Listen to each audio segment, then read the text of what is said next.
Shashakasan or Shashankasan, or it is also known as hair pose, HARE, hair pose.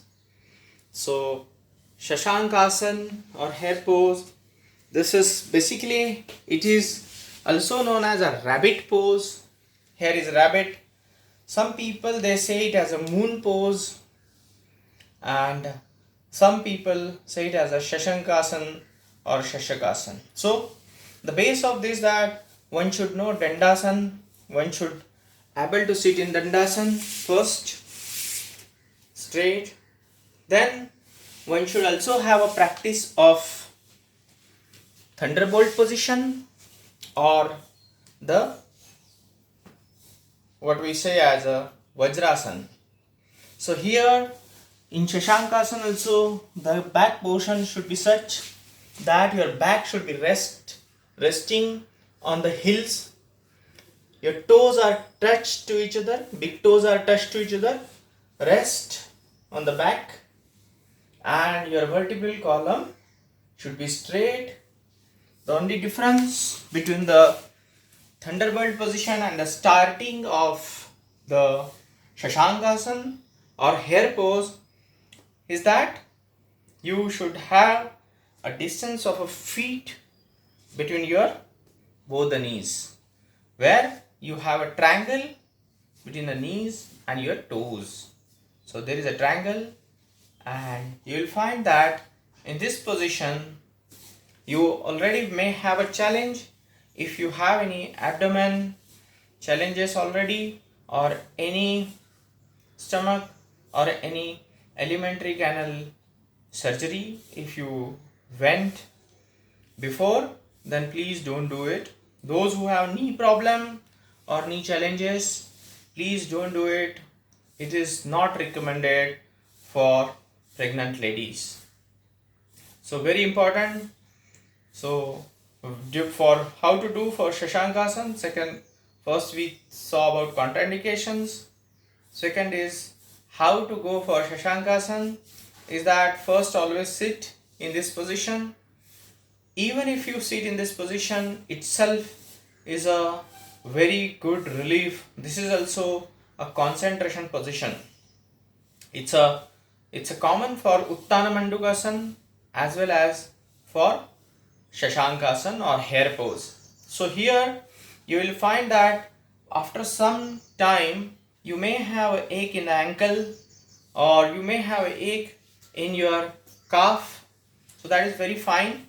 You can again come back, keep your legs straight, move them and come back to again the position starting for Shashankasan. So here keep your vertebral column straight,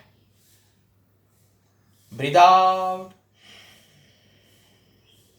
take a deep breath, and up your hands in such a way that your arms should be touching your ear.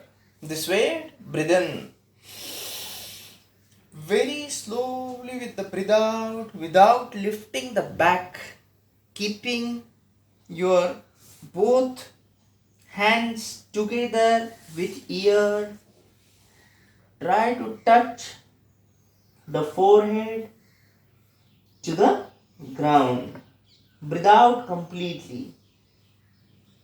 Now in this condition, you can again start breathing in, breathe out.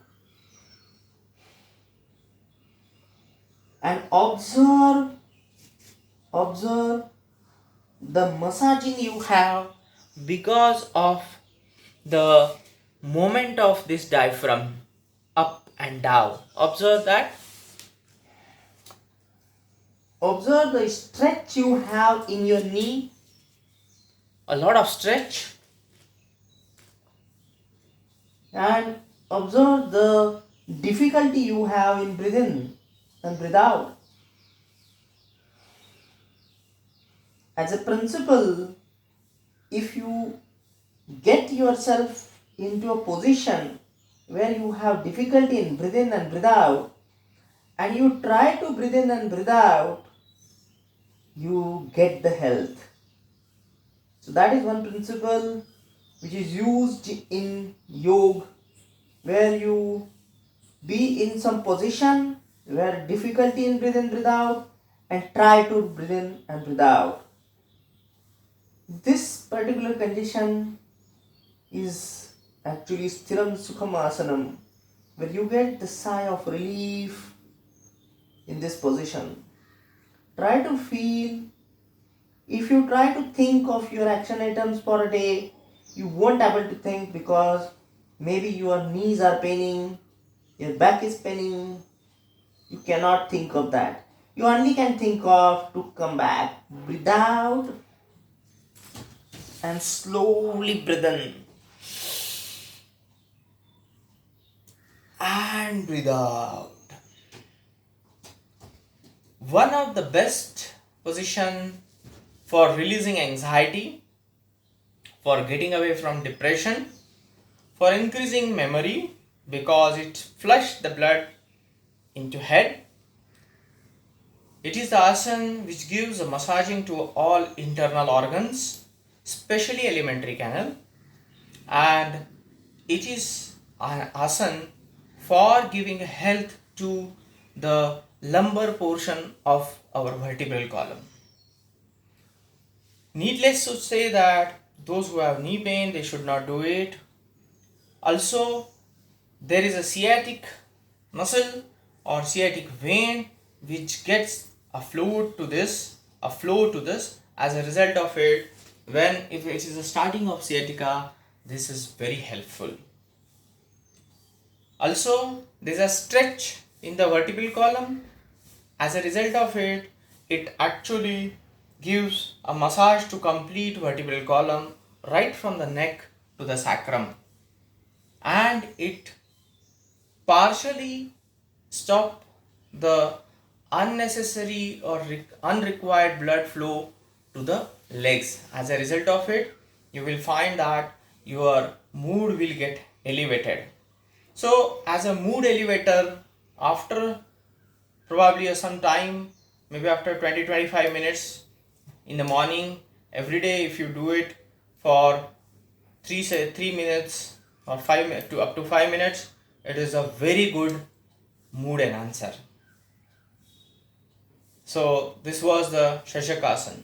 Shashankasan is considered even for reducing the belly fat because you are pressing your side anterior muscles on your thighs, and this particular position is actually responsible for pressing of particularly thighs with your tummy, and it reduces the belly fat. Another thing is moving of the diaphragm up and down will reduce the belly fat. Okay, so again a very big disclaimer to it that these are helpful. It won't cure anything. It will help to the different challenges you have, what I said, but definitely you should also contact your doctor before doing that. Right, let's go for